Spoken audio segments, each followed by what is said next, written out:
this party started. You guys ready? DisclosureFest 2018. This is a big panel. This is a big deal. It's a big deal for all of us and for all of you to have this on this stage tonight before we premiere Above Majestic. I'd like to bring up to the stage Goode. Corey, come on up.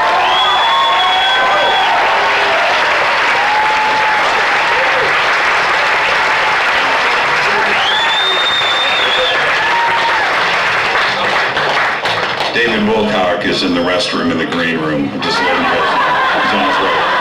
Up to the stage right now, Mr. Emory Smith.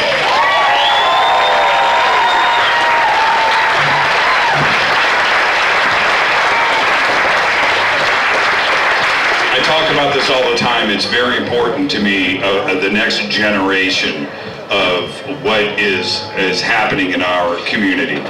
And I need to know, I'm not going to be here forever, I'd love to be, but that we are in safe hands as we move forward. Corey represents that, Emery represents that, of course David Wilcock, but this next young gentleman has been tearing it up for the last 2 years. We all know who he is, but he's here now, Mr. Jordan Sather.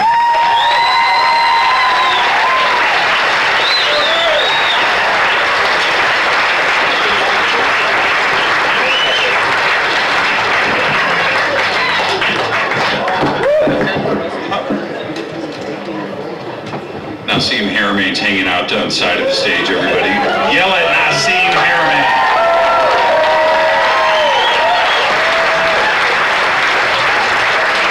Nassim, you want to join? You want to come up? You guys want Nassim on this panel?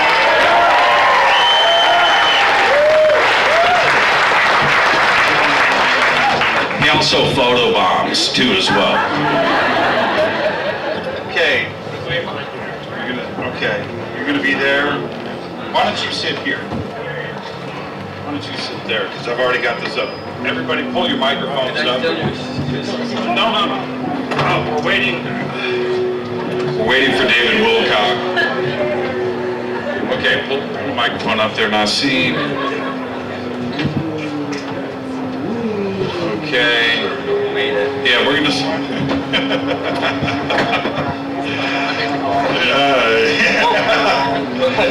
oh man.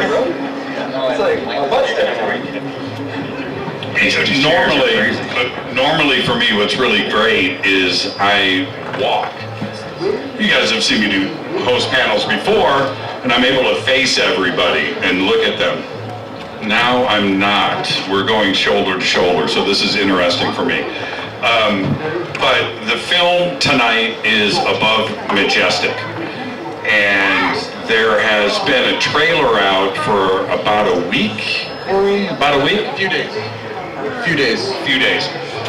And again, this community for so long has been teased. And the tinfoil hat comments and so forth about this community. And yeah, it offends me, but in a way, I'm cool with it.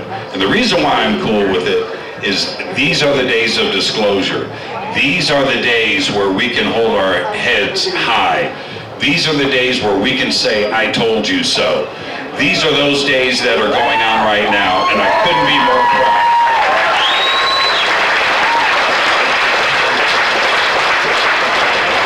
I've worked with everybody at this table. I've worked with all of them. Nassim and I, a couple of years ago, I hosted with Nassim your 2 events up in San Francisco, right?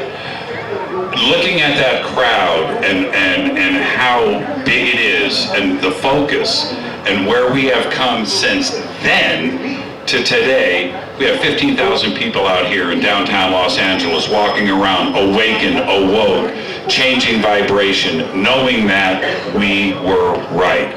Give yourselves a round of applause. This is what's new.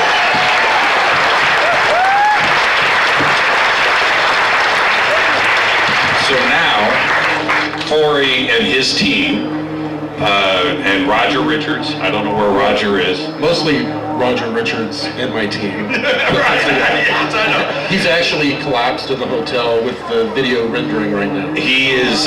He's going to be here shortly, and I can't wait for all of you to meet him. But He won't be here shortly. He'll be here tonight. he's working on the final edits of the film that you're going to see tonight. Is this Corey's approach and Roger's approach has been a multimedia, whether it's YouTube, it's online, it's graphic novels, it's a huge web presence, and also coming on the air with me, not only on Coast to Coast AM, but Fade to Black, and nothing but wanting to speak to all of you and bringing this knowledge forward. That's how important this film is. This film and what it represents is something that you can be proud of, and you know now that we have arrived. And again, it's the most important thing for me is the community. It's everything that we do is about you. Everything we do every single day is about the community. And you need to understand that Corey, myself, Roger, Emery, I talked to this guy 2 o'clock in the morning, he's working. Same thing, Corey and I talk nearly every day, every other day. We're 7 days a week. When we communicate, we are working. I haven't had a day. Giving me a look right now. I know. So Rita's out there going, yeah. In that, I haven't had a day off in 6 weeks. Okay? 6 weeks. This is my day off today, hanging out with you. And it's the same thing with all of these guys up here tonight. Nassim, non-stop. Okay? So, I'm going to start with Corey. Corey, the film will debut tonight. What was the idea behind Above Majestic? Well, we wanted to bring together as many of the whistleblowers and experts in the field as possible. And actually, Jordan ended up traveling, I think he traveled everywhere with JJ, who did the camera work, and interviewed. How many people did you interview? We have at least 15 to 20 people that we probably interviewed. Yeah, and over 40 hours of actual recording. Right, yeah. So a lot of the legwork and planning work was done between Jordan and Roger. So I just kind of went in, and in the end it helped to do a little bit of post-production planning. So most of it was done. Really, Jordan had a big part in it. So Jordan, thank you, Corey. Thank you, Jordan. Jordan, it seems like, and for everybody here, they've all seen it, the last 2 years you've been shot out of a cannon. Does it feel that way? Feels that way for sure. It does, doesn't it? Yeah, no net. Yeah, you came up to me 2 years ago and high-fived me. We took that I was picture. contacted in the desert 1 year ago. Was that 1 year ago? 1 year ago, that was last year. I cannot believe what you have done for this community in the last 12 months. Absolutely incredible. I really thought that was 2 years ago. That was last year? That was 1 year ago. Wow. And then we were at East City, seeing the hole in the mountain a month later. That's right. No. Do you guys remember the video that I posted of the door that opened up on Mount Adams? Do you guys remember that? Jordan was there. And His reaction, oh my God! that was a crazy day. It was. That was a crazy day. So Jordan, why have you chosen? Is it your generation that chooses to do this multimedia approach on social media, your battles with YouTube that you've gone through, trying to find outlets, and your online seminars, everything that you do, of course, Facebook and Twitter. Is it your generation? Why do you, and that's also a lot of work. Mm-hmm. It is my generation because that's how we grew up. We grew up with computers. We grew up under having a better understanding of how to utilize these things. But it's also kind of me throwing myself into it. When I started the YouTube channel, I quit my jobs. I quit working for everybody, and I just started on, this is what I'm going to do, is basically what I said to myself. So I jumped off the cliff, and I had to find my wings on the way down. And just utilizing the internet was the way I was going to do that. So with Above Majestic, which I've been watching these clips develop, what was your approach for this? Above Majestic was really Roger's brainchild. He had the idea of creating it, and then it was, hey, how are we going to get these interviews? And JJ, who unfortunately is the filmmaker we work with that couldn't be here, but him and I teamed up, and we went to conferences, and we traveled and road tripped across the country, and we got 15, 20 people on camera, all telling their stories, all giving amazing information to use for this documentary. So let's go down some of the names. We know that David is there, and yourself, and of course Corey and Emery. Right. But who else? Everybody on this stage. We have David Adair, we have William Tompkins, Dr. Michael Sala, Dr. Robert Wood, we have Laura Eisenhower, we have Dan Willis, we have Dean Wigington, we have Mark McCandlish, we have, that's all I can think of off the top of my head. That's it? That's all. Just a couple minutes. Emory Smith. Everybody say hi to Emery. Now, Emery, you've been a part of this community for quite a while, but you've been running in the background. You've had different names that you have used. Go ahead, pull the microphone up. But now we know it's you, it's Emory Smith. And I've been around you now for the last 6 months doing these events, and the response from this community towards you has got to make you feel pretty good. But now you're here and you're fully out of the closet. Are you here to stay? I think everybody knows I'm not going anywhere. That's what I'm talking about.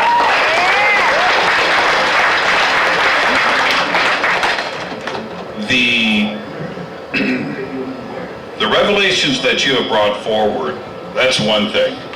Okay? All right? The numbers, the amount of years, who and what, and the locations. That's the logistical part, that's the technical part of all of this. But you are also fully planted on the ground with consciousness, vibration, and changing this planet, aren't you? That's the goal, is to, let's let down the veil and show everyone the truth. And let's pull together and start helping each other out instead of fighting each other. Right? And we're doing it. And it's manifesting everywhere in the planet and other planets around this solar system and universe.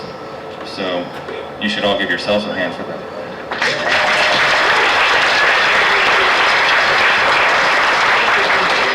Emery, we're going to watch this film tonight, and I think all of us here, I'll speak for everybody, including on this panel, are you holding back? Is there stuff that, are you holding back? Don't you want to know what Emery knows, right? So, yeah, that too. Are you holding back? Is it going to continue?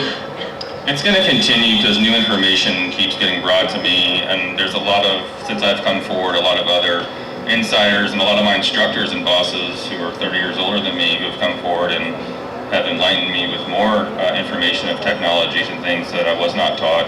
But now I'm kind of getting this information and releasing it very slowly in a very safe and tactful way, because I can't just get to the garage and give you guys the spaceship tonight, because you guys are probably going to go to the Bermuda Triangle or something. We have to use it for rescue and other things. So we have to educate everyone first on the science that these anti-gravitic and the physics behind zero-point energy and things like that, because there's so many modalities this can be used to heal the body and heal the planet, most importantly. But first you have to have very educated people out there that can come forward and do it in a very safe way so no one gets hurt, and also to put in safeguards so the devices will not be used for negative purposes.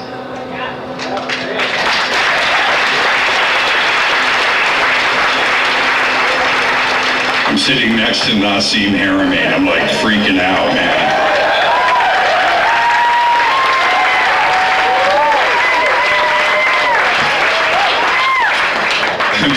I'm such the doofus, you know. I'm sitting next to Nassim. Nassim, okay. Nassim, yes, rock star. Yes, we can go with that. That's okay. But you've also been fighting the good fight for a very, very long time. Nassim, I really want to know, right now, are we at the brink of something? We feel things are changing in front of us. The knowledge is out there. You've been helped bringing it. But we are on the edge, aren't we? You can feel this thing going on this planet. Yeah, I think, especially in the last 3 months, have you noticed? Yes. I mean, it's exploding. I think the doors are open now. I think it's on its way. I think we reached critical mass a few months ago, and it's really moving forward. Nassim, sorry, David Wilcock just crashed the party. We need another microphone on the stage. And we need another chair. Oh, there's the chair. Okay. Yeah, you know what? Sit in the middle here, David, and we'll share a mic. How's that? David Wilcock made it. There's David's mic. Okay, cool. We're good. Now I can stand up and walk around. You guys are in trouble now.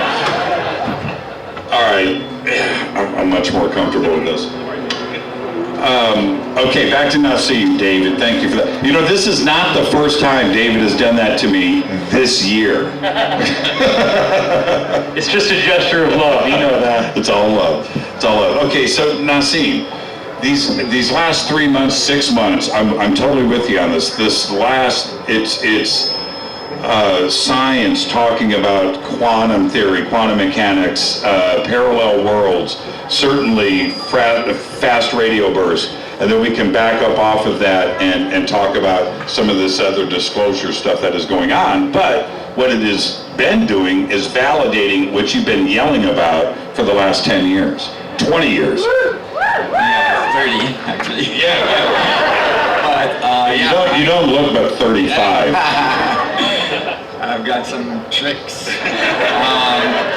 But it's been, I mean, it's been a long journey, and it's really amazing to see it evolve and transform, and we're really there. I mean, there's data coming from all kinds of experiments and observation in the universe that is really supporting this new view that we live in a connected world, that the universe is non-random, that we actually we're part of an amazing feedback of information that is transforming the universe every billionth of a second, every plowing second, and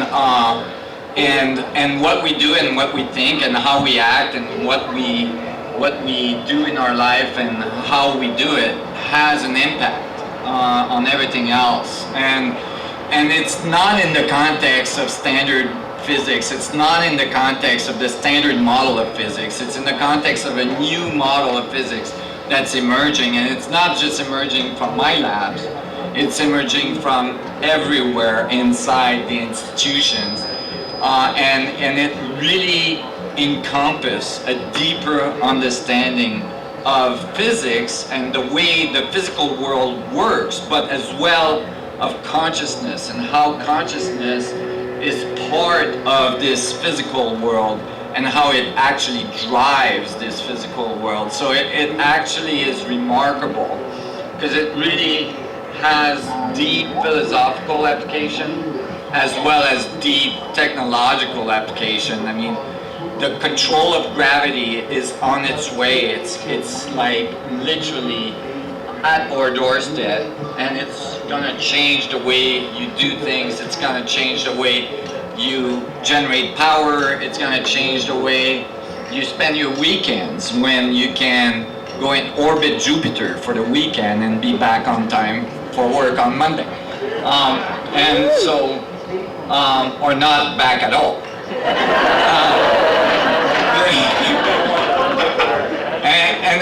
And it's, I mean, it's not generations from now, it's our generation that will make this transition. And it's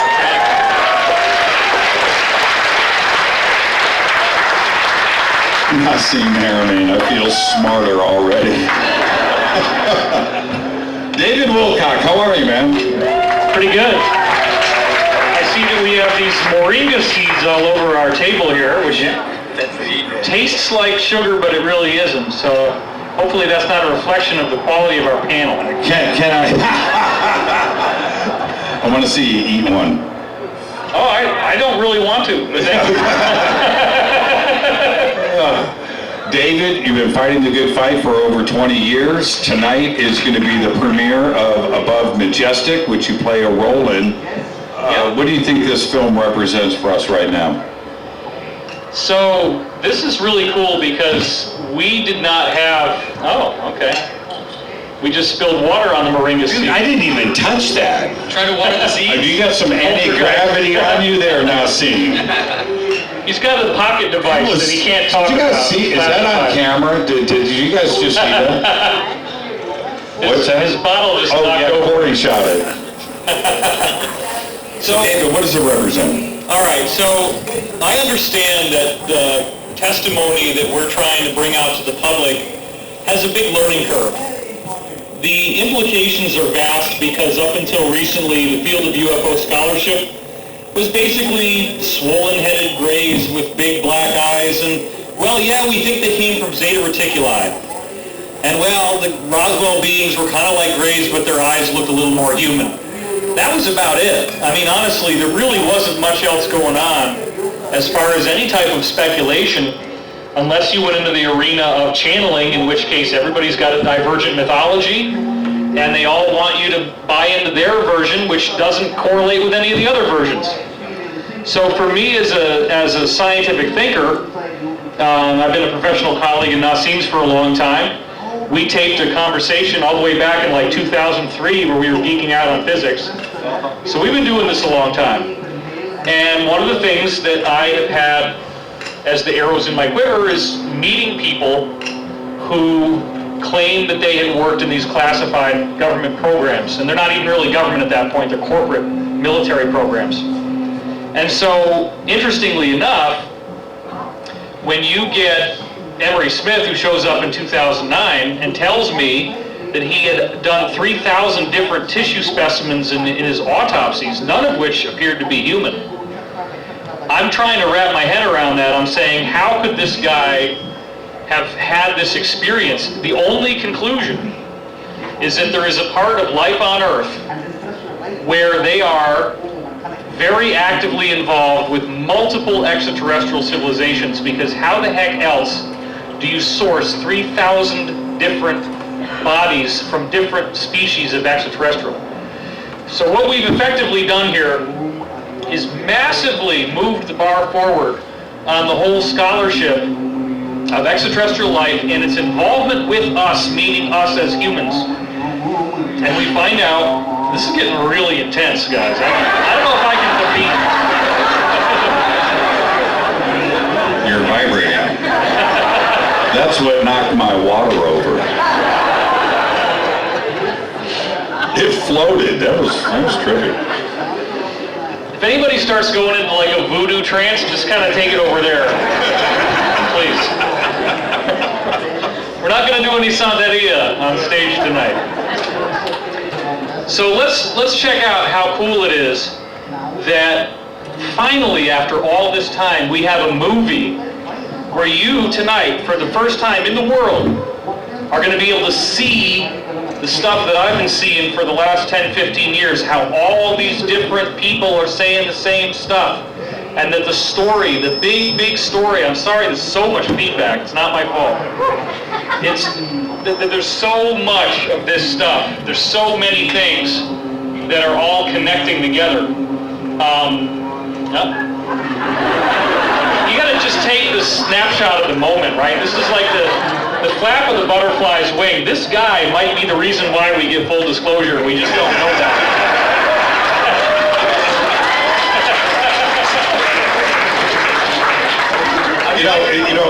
For everybody that's watching on the live stream right now, there's literally 10 to 15,000 people here today. And right next to us, I don't know how many's in front of us, but we probably have 500 people here.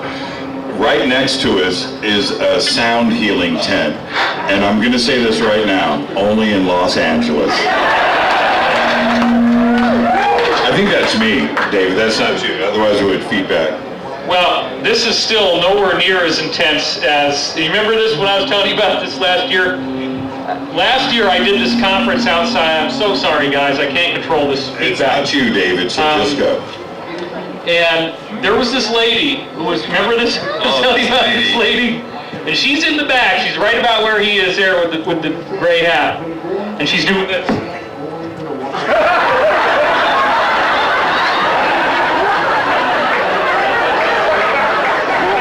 Hold on. I'm going to tip you. I'm going to tip you. Right now. All right. Finally got paid for this gig. That was amazing. I just talked David Wilcock. That's the kind of stuff you can't forget. And she did it for like 20 minutes straight. And this whole time her face is like this. Looking right in my eyes the whole time. So I'll take the dude that's doing the Santeria Voodoo chant any day over that. Believe me. All right, so back to the film. About 2 streets away from here, on my way here, there was about 100 bicyclists. Oh, they were naked. Yeah. Naked, going down the street. I'm like, yep, I'm in LA. You saw it. Somebody came up to me earlier, she's probably here, and she goes, Jimmy, you gotta see this picture. I just took it, and I looked at it, wow. So you saw that. I did. And how are you? Is it burned in? Yeah. That is normal in some planets. I had my 8-year-old in the car. Oh, so it's no. like, yeah, we're going to the hippie fest. You remember, Emery, I demonstrated that for you in the hotel room, and we laughed until we were crying for like an hour. I think I laughed myself to unconsciousness. I mean, my stomach was hurting so bad I didn't have to work out the next 3 days. It should be a workout. Yeah, we just need one person. You just tell the story and we'll sell that online. There you go. Okay, can we get back to the film? David dancing in your hotel room is more than I need to know. Oh, I did film it.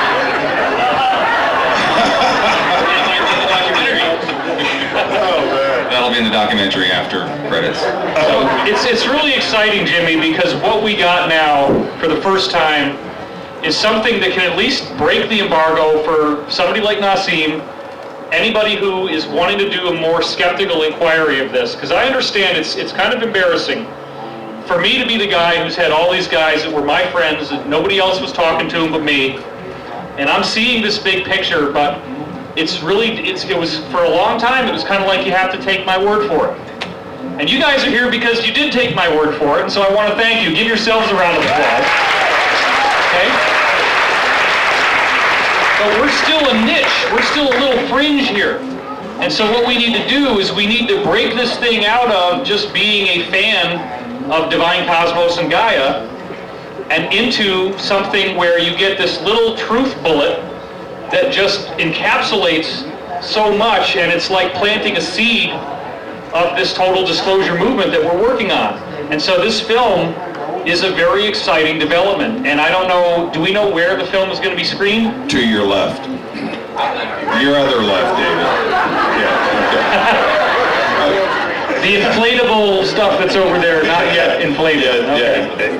It's a 50-foot screen. It looks like a giant condom. I'm just going to say that. Oh, man. David. Corey, will this film, is this something that we can show to our friends that haven't been exposed to this before? Will they understand? Is it for everybody? Well, it will definitely shock them awake. It's meant to, as you watch it, the different sections have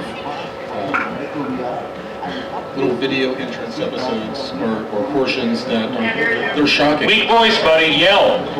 Sorry.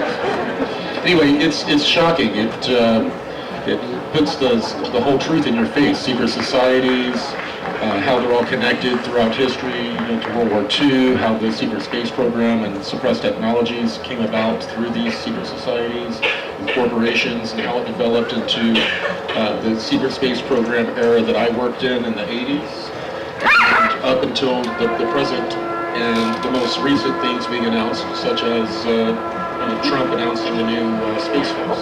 Yeah, I want to talk about that for a second. Okay, when you guys heard President Trump last Monday announce the formation of the Space Force, were you happy? Round of applause. Okay, all right. Question number 2 for the audience. Did you want to tell Trump that we already had one? Question number 3. Do you think this is the Pentagon in Washington and President Trump's way of trying to cover up what they've already been working on? Right? Okay. All right. So, Corey, you've been talking about that. I've got my secret space program shirt on. You guys take that? It's pretty cool, huh? The alien liaison officer. That's me. That seems apt. It's an apt description. So, Corey, this Space Force, now I'm going to get everybody's opinion after this, because I think it's important here. I don't know how to take it, right? Is this a Space Force, like, Corey, you have been talking about, right? Or is this something else? Because I picture, certainly the way that Trump is presenting it, we're talking about the 6th branch of the military. The military is weapons. Space Force, obviously, is going to be weaponized. Is this what you have been talking about since you've come forward? It's part of what I've been talking about. The MIC, Military Industrial Complex Secret Space Program, is made up of mostly the Air Force and the DIA, the Defense Intelligence Agency. And they have a couple of satellites in orbit, as well as some manned stations that are weapons. And those are serviced by TR-3B type craft, triangular craft, on a daily basis. So what I'm told is that they've been wanting to release the existence of that program for a while, and how they're intending to do it is dovetailing that program along with some other separate programs into this new Space Force. But it'll be existing programs and technologies that'll be dovetailed into the Space Force. Jordan Sather. Jordan, step up to the mic. Last Monday, when this announcement came out about the formation of the Space Force, you've been talking about this for quite a while. What went through your mind?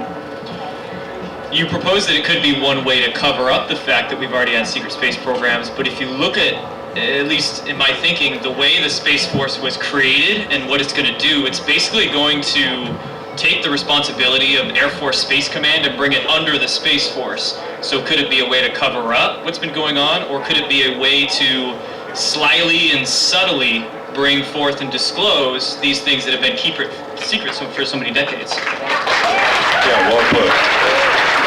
Before I get to Emery, because he's going to take 20 minutes to answer.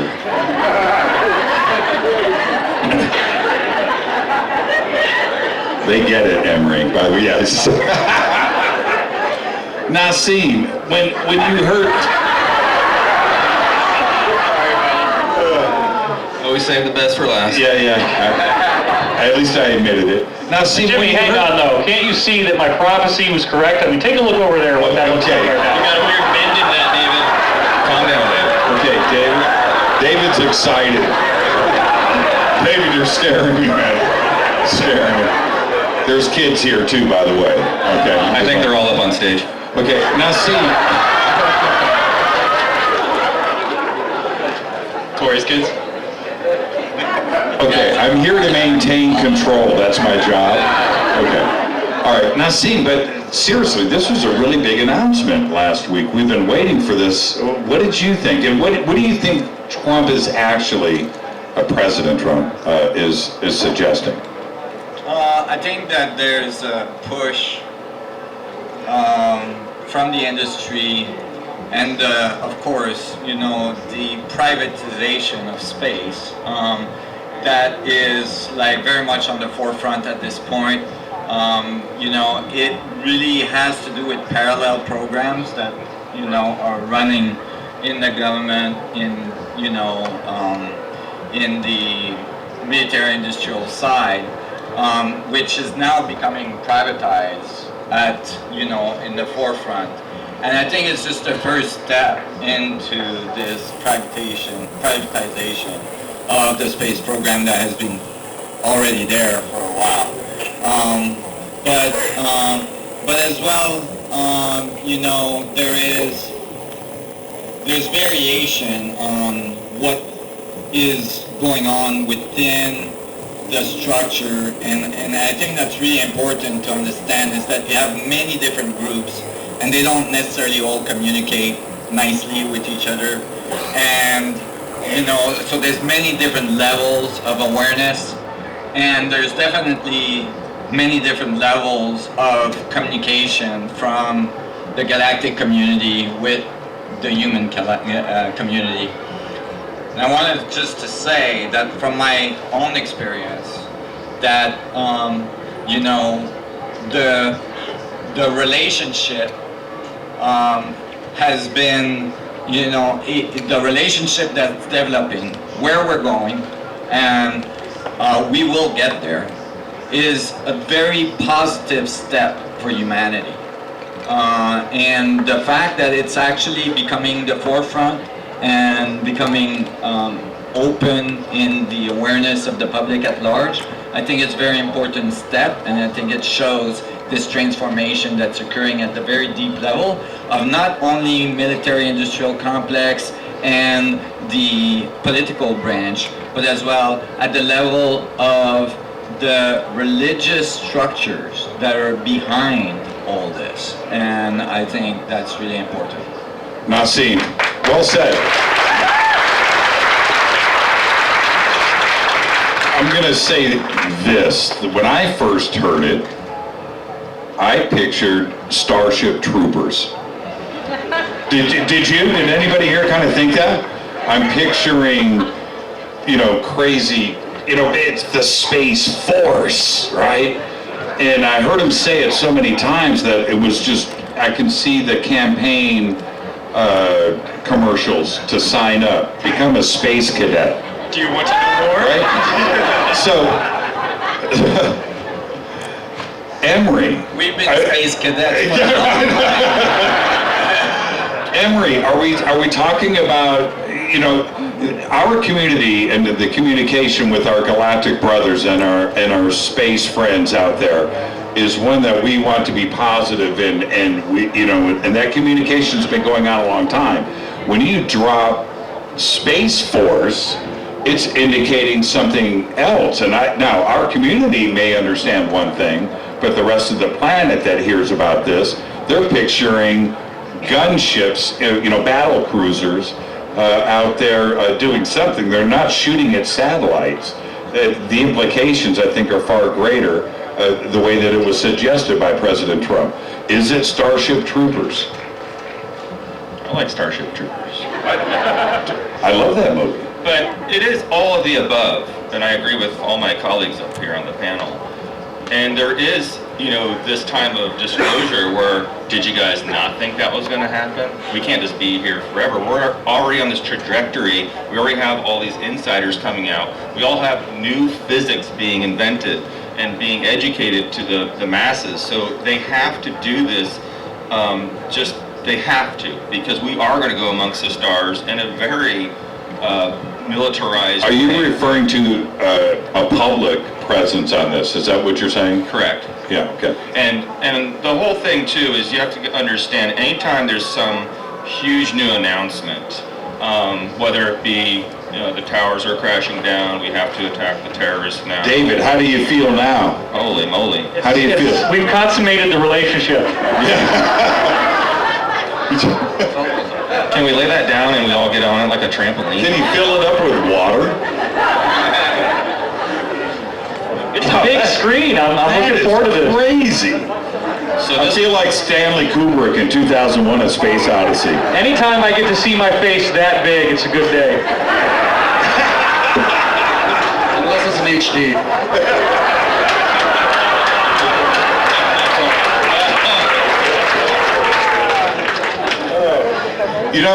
Ken, for the live stream, I think you might want to spin one of those cameras around and show everybody around the world what we're talking about, because that is the biggest movie screen I have ever seen. That is crazy. It's sort of like a circus ride meets a movie screen. Yeah, no, it's like An inflatable movie screen. It's the DisclosureFest jumper. That is crazy. Yeah, you're right. That's pretty amazing. but real quick, Jimmy, I want to say one last thing on Absolutely. on that. You got 15 more minutes. Thank you. I'll really fast, okay? All right, so what I'm getting at is, this is all happening. Yeah, we have to go out there. Yeah, it'll be very industrial-like you see in the movies at first. And the thing, though, why do the governments do this is because, or the corporations actually controlling the governments, is their budget's running really low right now. So we have to get the involvement of the communities and the nations and the different countries there to support something like this. Because it's not just, Air Force, the word force, we kind of know what that means here. It is going to be militarized, but it also is going to open up a lot of other things. Anytime we have an advancement in technology that's public, many people like to duplicate it, and civilian-wise, and take it to a whole nother level. So I think it's a great advancement for us, but also on the back end, there's a little negative side of that, because they probably are only going to take 10% of that money that they're telling us from our taxes, and 90% goes to the, a lot of you are nodding your heads, are going to be going to the underground classified compartmentalized projects, which is not cool. Jordan, I want you to jump in on this, because the film above Majestic is talking about these secret programs and these whistleblowers coming forward that Trump admitted to on Monday. That's kind of a crazy thing. So we are able to, in this community, just step back and go, I told you, right? Right, and what's interesting to me is, on one hand, how many people opposed this Space Force creation. The Air Force Secretary, the Chiefs of Staff, so many ex-members of three-letter agencies opposed this being created. So that's a sign right there, and interesting. And on the same note, a lot of people don't really realize this is happening, but we do have an audit going on right now out of the Pentagon. The very first one that's ever been done. There was a couple news stories earlier this year, but that's kind of been fluttering there in the background. And we've also had the Inspector General release a report a couple years ago detailing how much money is missing from the Army misadjustments and whatnot. So it does seem that while we don't know what Trump and the alliance want, we don't know what they know, but I think we can gather that they do know stuff. Maybe they watch Cosmic Disclosure, who knows? They're getting some pieces of intel or feedback or whatnot, but I think we are going to see something at least positive come from this. But at the same time, what really blew my mind with this Space Force disclosure is how it legitimized the issue in the minds of so many people. I have a huge range of folks that watch my stuff, from the UFO disclosure consciousness community to people on the political end of the spectrum. And a lot of the, quote, conservative people, they're like, wow, Space Force. They're actually kind of taking some of these ET subjects seriously, these secret space program subjects seriously. So it's truly legitimizing the issue. A lot of people are looking into it. A lot of people are taking it seriously. So even if nothing comes from the podium, comes from the government, we have such a better opportunity now to make something happen through our own voices. Golden Sailor. Can I add one thing real quick? Well, I was going to ask you a question. Okay, maybe it'll be the same thing. But the question, David, the question is a simple one. You have been talking about this and facing the criticism of this very subject for a long time. Trump President Trump steps up and says Space Force, and your whistleblowers have been talking about Space Force and the secret space program, is this now an opportunity for some of these technologies to be presented and they can cover up the lie about having this stuff hidden from us for so long? Yes, I do think this is what's happening. It's important to understand that we have been dealing with an alliance that has been trying to break out the truth about the UFO cover-up ever since the UFO cover-up started. Rich Dolan, back in the late 1950s, there was a whistleblower who came forward with Rich Dolan, and he was personally tasked by Eisenhower to invade Area 51 if they did not submit to a weapons inspection type of thing, because they had gone black and they were not under the purview of the President of the United States. And basically what the whistleblower said is that they eventually did get to go to Area 51. They saw some old ships, old meaning like the flying saucer types, in some hangars. They got to see a couple ET bodies. The commanding officer got to interview a live extraterrestrial. Okay, you've seen enough, goodbye, send them off. That's just one example of somebody on the inside who's been trying to break this out. And so we had things like the assassination of John F. Kennedy, where he was trying to take down the Federal Reserve. We had the Watergate crisis just 10 years later, where they tried to again expose the whole cabal. But then Nixon surprised everybody by actually resigning instead of hanging on for that impeachment battle, which would have unloaded all of this stuff on us. There were these very strange CIA hearings in the 1970s after Watergate, where basically the whole thing was unraveling again, including mind control. And then the CIA said, yeah, we got this technology with an umbrella where we can shoot ice darts at you and you have a heart attack. And that was a threat to the senators not to talk anymore. Then the next time that we really had an opening was the Iran-Contra scandal in 1987, in which we find out that the government of the United States is arming the terrorists and dealing the cocaine. And that was public information. So again, nothing really happened for a while until the September 11th, 2001, and I've also talked in my other events about 1995. There was an effort to bring the whole thing down, and then they were all in an airplane that crashed, and it was obviously sabotage, and then 2 days later is the Oklahoma City bombing, totally distracted everybody.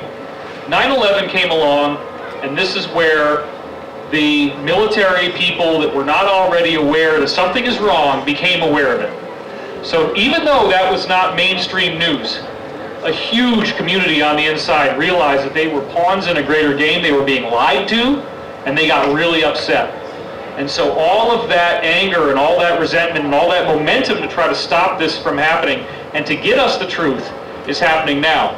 So I want to point out one thing. The president very recently, just in this past week, heavily endorsed the Drudge Report, said this is the site you need to be going to for your news.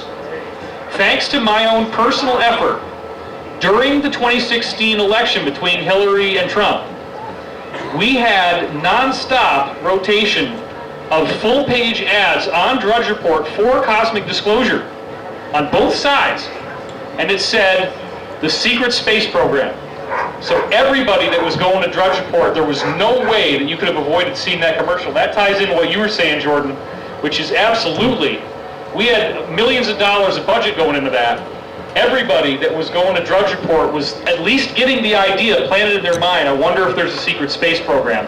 And so when you see not only this thing about the Space Force, but when QAnon posted something where they say the words Sky Event all in capital letters, and the very next thing they do is to show a picture of this hotel in Singapore where the whole top of it looks like a cigar-shaped craft hovering over the three buildings. To me, that is a direct foreshadowing of what Corey's been telling us all along they want to do. He's been getting intel from the inside saying they are trying to figure out how do you break this story out into the open? How do you tell people the ultimate lie that they've been lied to about, and how do you kind of break this? Because it's probably going to be an avalanche. I don't think anybody really knows how this thing's going to go. No plan survives a battlefield. David Wilcock, right there.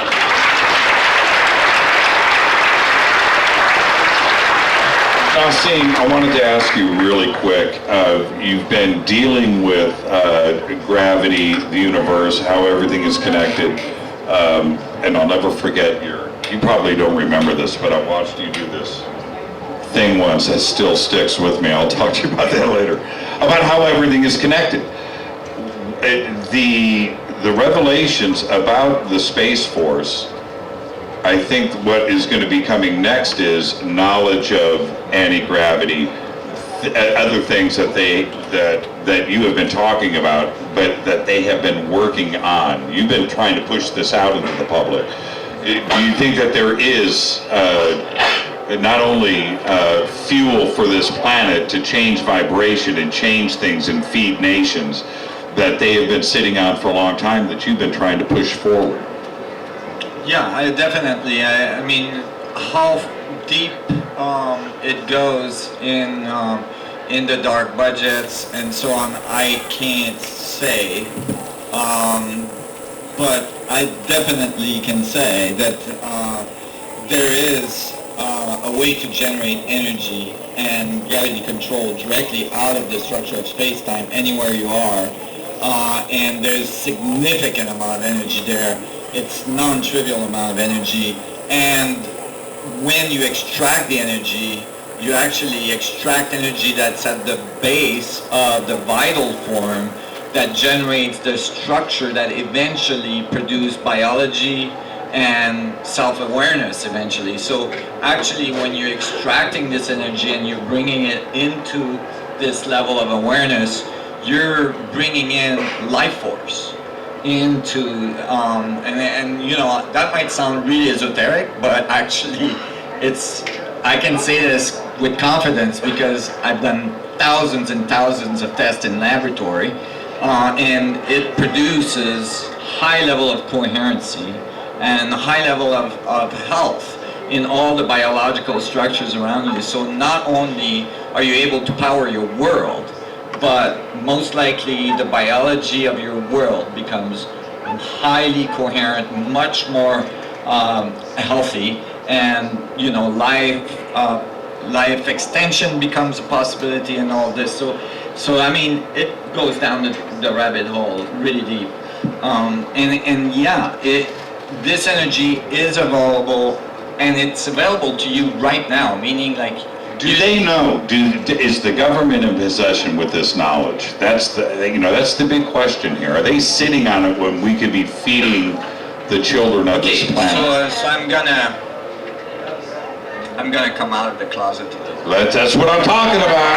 Let's go. I have the capability to do this, Nassim. You're not the first. What's going on this panel? I got a wanted 5 up, ready to go here. Something were to happen, so. From my personal experience, and I can only talk about that. I've been from various, let's just call it various organization. I was approached to be recruited, of course. And these, over a period of time, over the period of like the last 20-some years, I've been able to have some conversation during those moments with why would they need me, right? and it has been clear to me that they have a certain level of understanding, but they're missing some fundamental bases to actually, at a deeper level, understand what they're dealing with and how to access it and how to make it work in a way that's compatible with life. Meaning they get it to work, but they don't necessarily get it to work in a way that is positive. And so it has been a long journey for them as well, and so there is, I think, this renewal, this change that's happening with this opening as well, because they're ready to actually get the rest of the world to help out, you know, to bring us to that next level. So they have pieces, but they don't have the whole thing, and otherwise they wouldn't have asked me to help. Wow.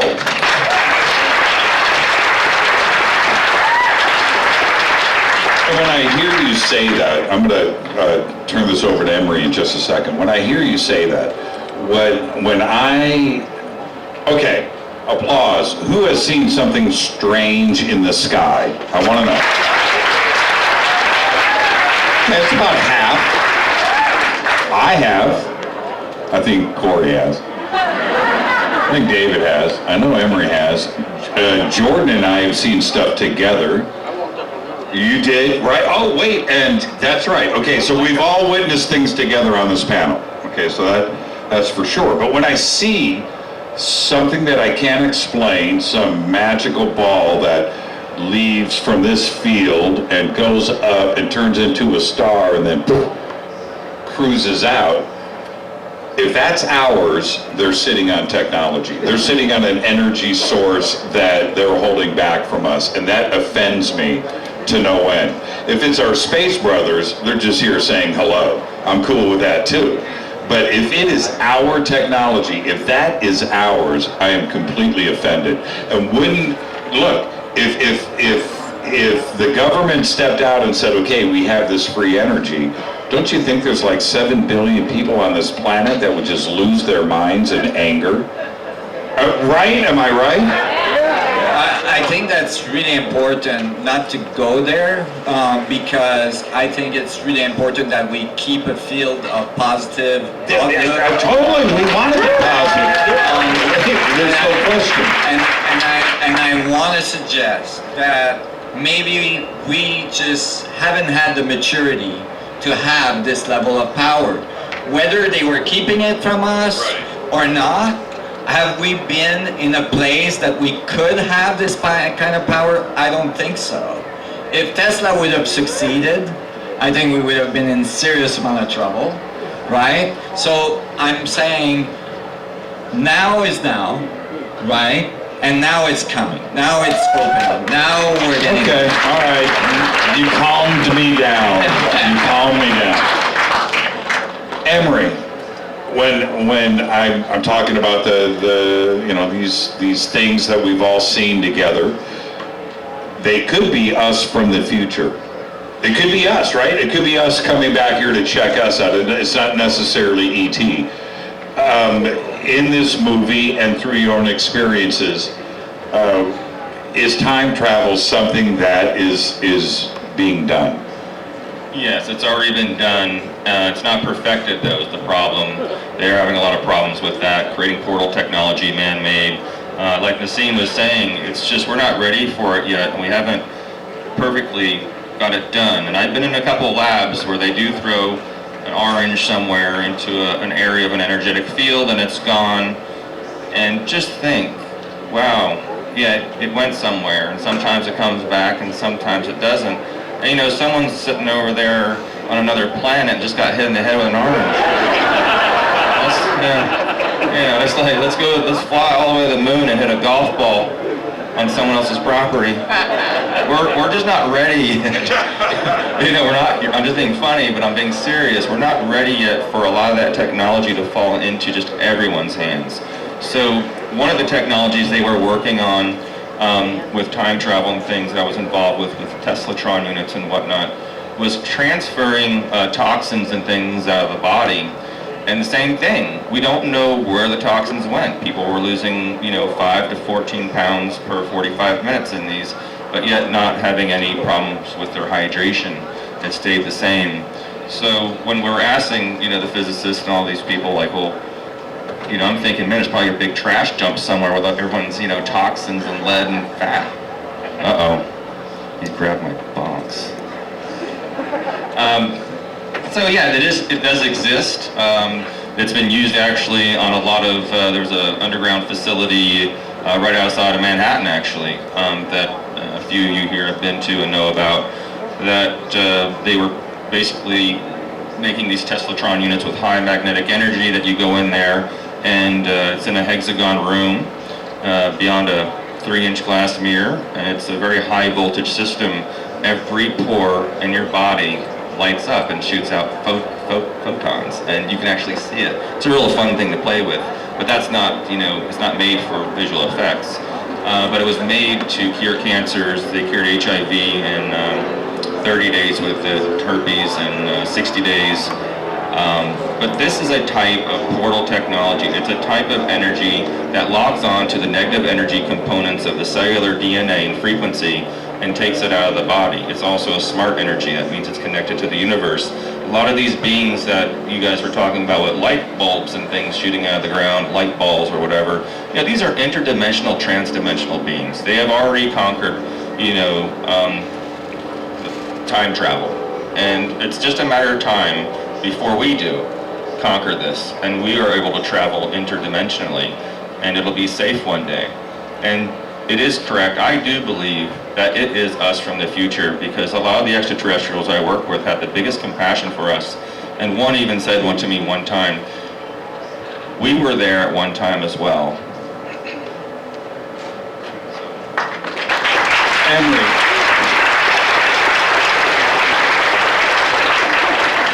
It affects me when I hear you get emotional. It's hard. It does. It's tough.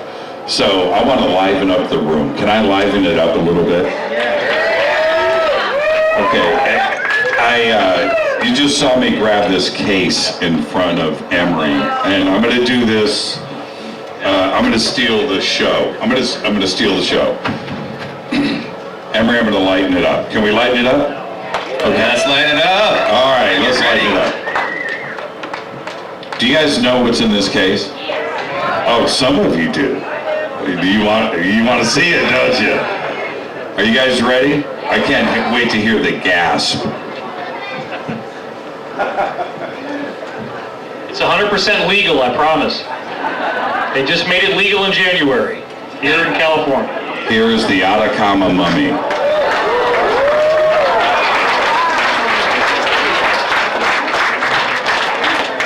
There it is. Look at all the cameras. Yeah, I don't blame you. I would. There he is. Selfies with the Atacama mummy, $10 each after the... I stole the show from Emery because last month he showed this to me. You were pretty amazing, isn't it? Now, and I said out in Palm Springs a couple of weeks ago that imagine this little guy walking, because that's what's your name? Are you tripping? That's trippy, isn't it? Imagine this little guy walking, man. Jimmy, man, it's just a human with a bunch of birth defects, dude. Yeah, right, I know, right? And look at the teeth. That's crazy, right? So, imagine him eating a little piece of a kernel of corn. Does that look like a fetus? No. That is a fully developed being. What's your name? Come here. You want to? Yeah, go ahead. Look at his toes. Look at his toes. Look. They always want to touch. Yeah. Look, yeah, it's pretty crazy. The wheels are falling off the wagon here. Yeah, there you go. Yeah, easy.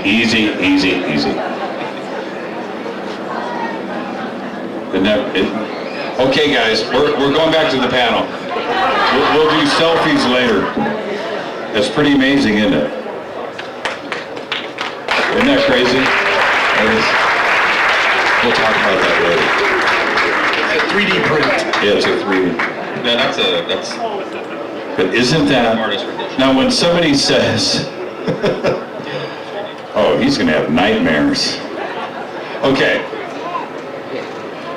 We wanted to make this panel and this DisclosureFest special for everybody here, but all I can think of is this guy walking around, talking. Isn't that amazing? Isn't it?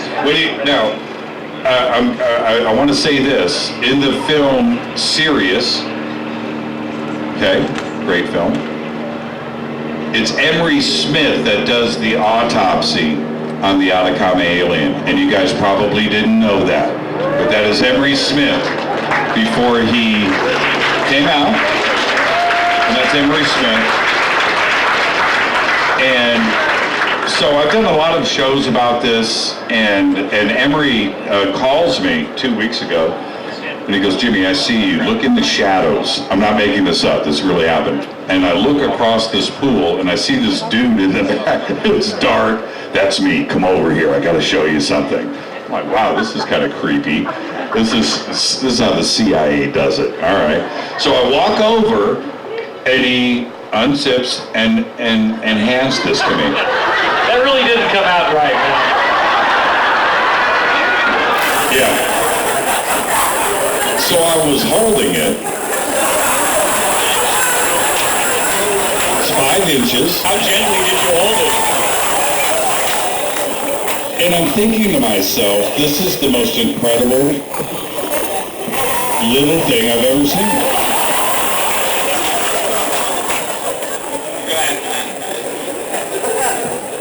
Okay. Do we lighten it up enough? Are you back with us? Thanks for all the props. Okay. Emery, the film Above Majestic presents ideas for everyone to start to understand how these things are going on, these black projects, the knowledge, whether it is a secret space program or 0 Point Energy or E.T. Brothers or like the Atacama alien, mummy. When you did the autopsy on this, were you thinking of this Earth? Were you thinking that this is something else? 110% not from Earth origin when I was operating on it over there. And it was, just the obvious signs of the anatomical structures of the bones and some of the tendons and ligaments that we could see. I had a special microscope that I could zoom in 300x, and we could see a lot more. This was not something that they claimed to have maybe been a bunch of bird bones that someone put together very elaborately. Plus we were able to find out more data about the craft and about where it was found and other beings that were along with this being when the craft did crash. So there was a lot of other things that were supporting that this was probably something from unearthed origin. Just because of my experience, just by looking at it and seeing similar things in the projects, I knew right away at that time, without DNA testing, that this was probably an extraterrestrial. Now the testing that has been done at Stanford is saying that it is human. And I am published on that paper as one of the physicians. But more testing needs to be done because there's a lot of other scientists out there that are basically arguing the fact that, because of Dr. Lockman, the world's leading orthopedic bone specialist, already stated 4 years prior that this was an 8-year-old child because of the bone structure. Now, he wrote the book on orthopedic surgery. So we use a lot of the world's leading top people to do this. I just think we could have probably did a better job if we gave it to more than just one genetic facility and having it done in multiple continents and then comparing information. And I think maybe that might happen if someone raises another $3.5 million. Go ahead. Tell them about the results of the DNA test, Emery, because I think that's a really important point. What did it actually say? Well, the first time it came back, without divulging too much so I don't get in trouble, is it was an 81% human. Now we all know we're... Okay, so between humans and chimpanzees, how many percent apart are we? No, 1%, I think. 1%, It's yeah. 1%, right? 98? Less than 1%. Right. Go ahead, Nassim. We're 50% away from a banana. Yeah, or an ass.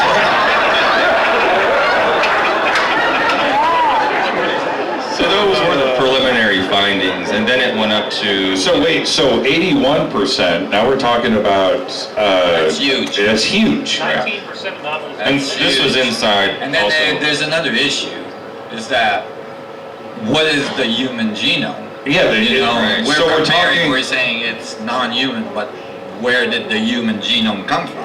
and so we're not talking about, we're talking about each percentage point is 30 to 60 million genes. Right? Isn't that the number? I mean, that's a whole lot of information.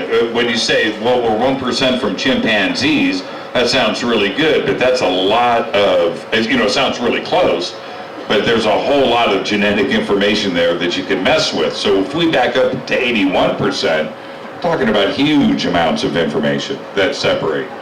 And then after more testing, it went up to 83%, 85%, 88%. Well, how does that happen? Wait. Yeah, how does that happen? Well, you know, they had to retest, and this was not done just with one test. We did it 55 times. So people need to realize there's a lot of testing done.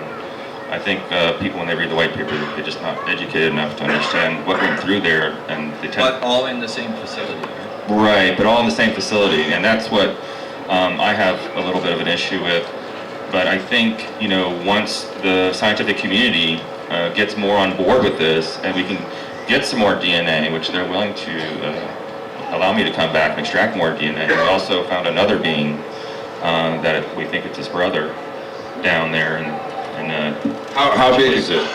it's the same size. The same size? Yes. And what do you mean when you say brother?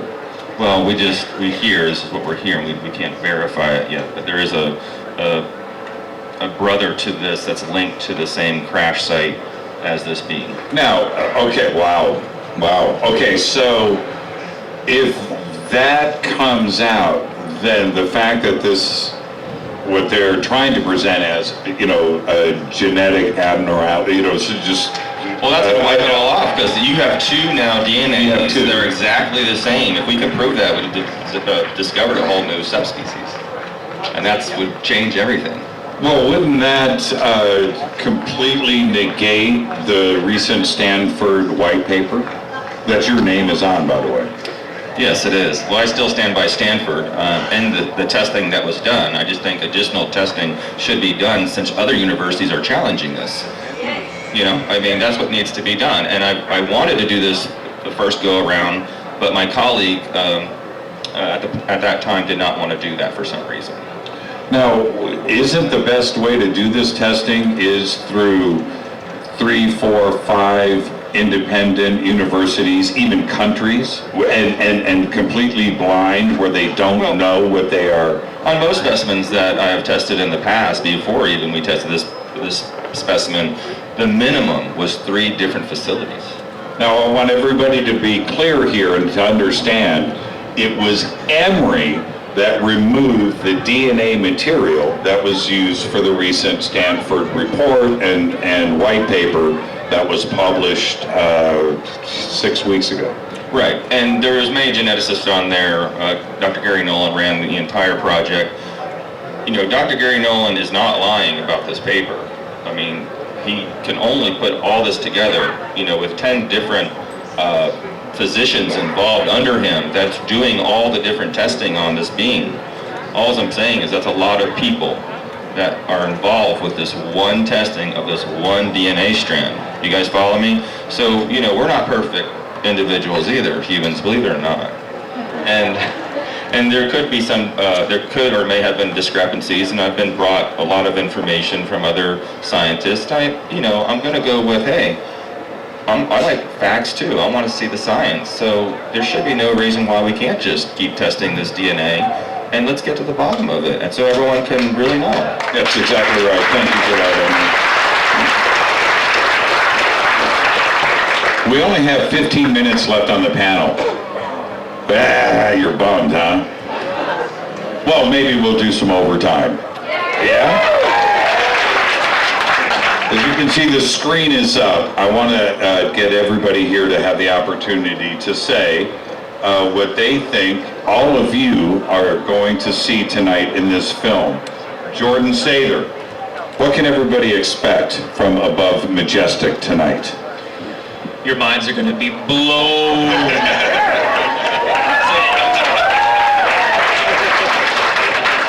That's all I got. No, that's not all you got. What's the highlight for you? William Tompkins interview. That's the Bill highlight for me. Tompkins. Yeah. Are you guys familiar with Bill Tompkins? Unbelievable. Emery. So this will be, aside from posting on the internet, but the first project that interview will be utilized. Now, you did the last interview with Bill before he passed. Yeah.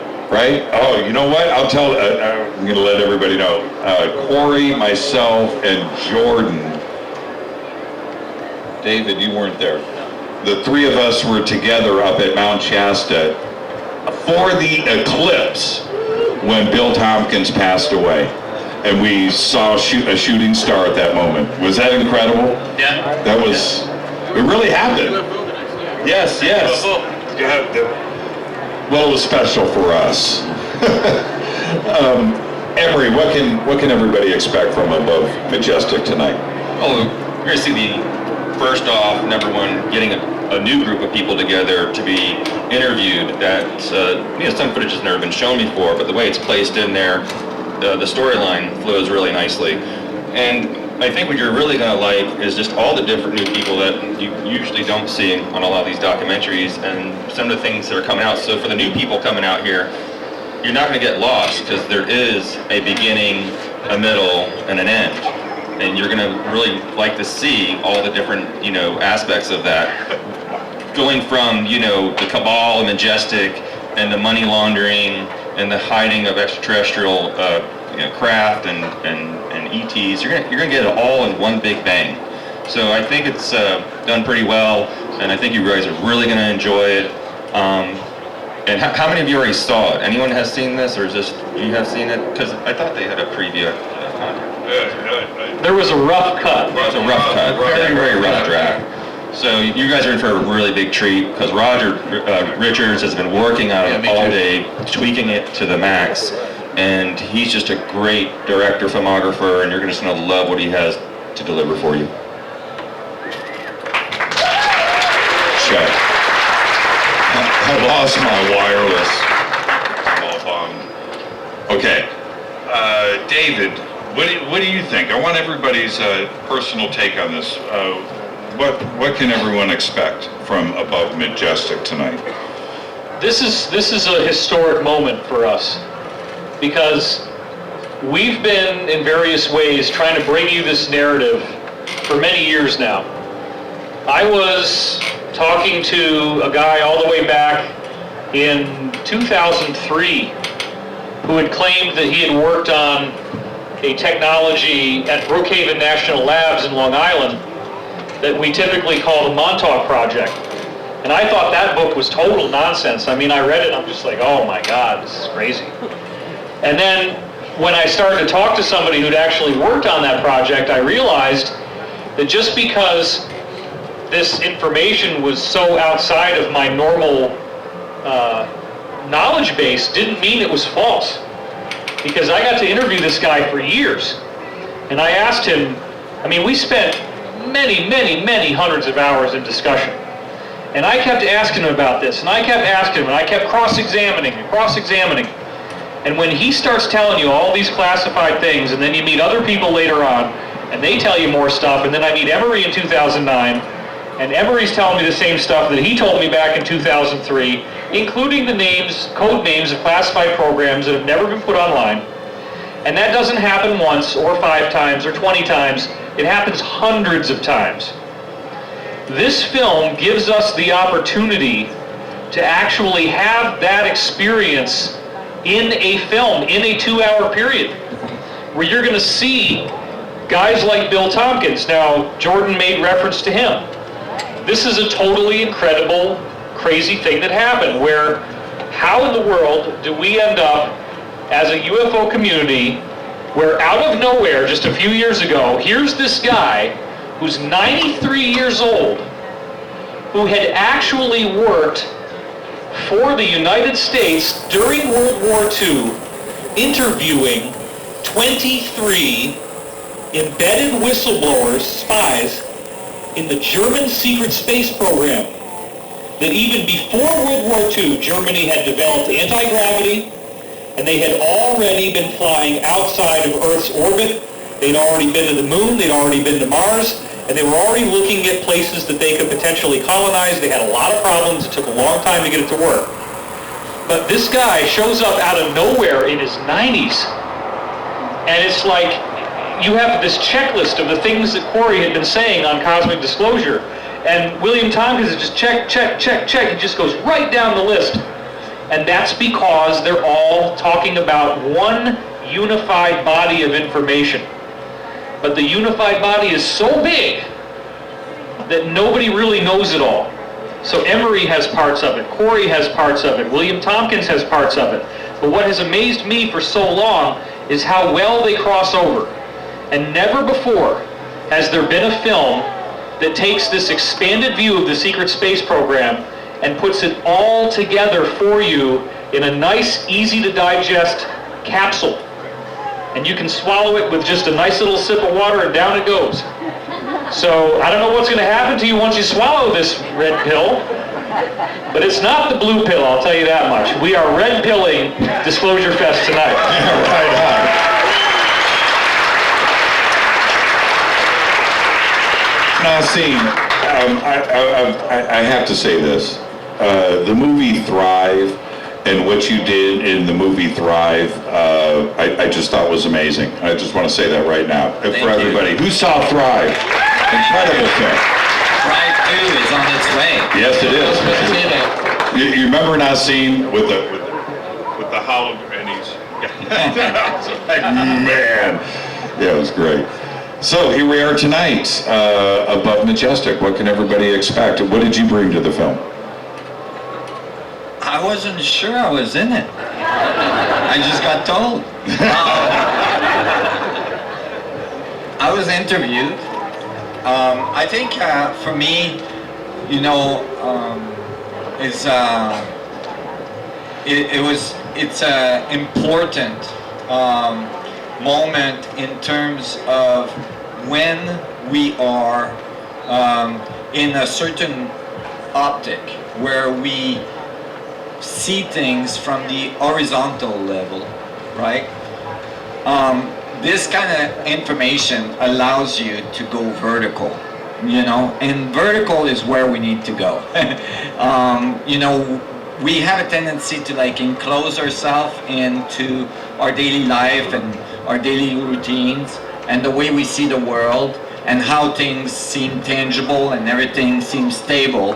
And you know, this type of information is really an opportunity to allow yourself to fly and to actually connect with a deeper part of you that is wanting to fly, that is wanting to come out. And so being interviewed, you know, the question that were asked are common questions that you guys talk about, but it's not necessarily common for me to answer those questions. So it was great to be able to like go there and discuss that stuff. And at the end of the day, the discovery is the discovery of you discovering you, right? Discovering part of you that is like this amazing miracle that is animating you right now. And for me, that's the beauty in the transformation. That's the lotus opening. And so I'm always excited to see these kind of movies.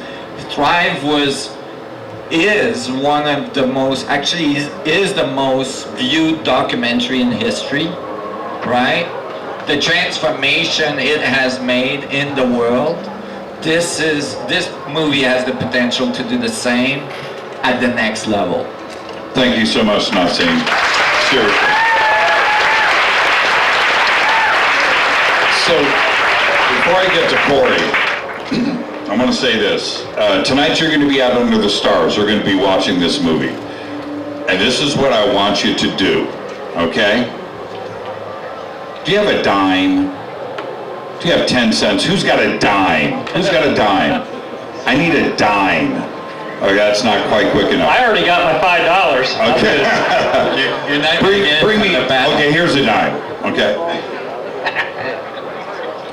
This dime, you're gonna be out watching the movie. I want you to look up at the stars. And I want you to find a blank spot where there are no stars.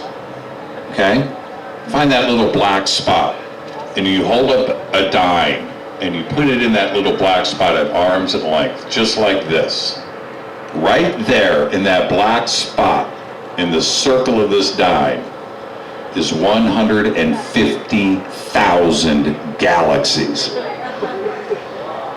And you can do that on any point on this earth. You go to Australia, hold it up. 150,000 galaxies. Each one of those galaxies with 500 billion to a trillion stars. Every other star in each one of those 150,000 galaxies, every other star has a planet. Every 5 planets that you see in this dime, 4 of them are rocky. That means out of those 150,000 galaxies with those 500 billion to 1 trillion stars, each one has 40 billion cool things to look at. Wrap your mind around that. I don't think we're alone.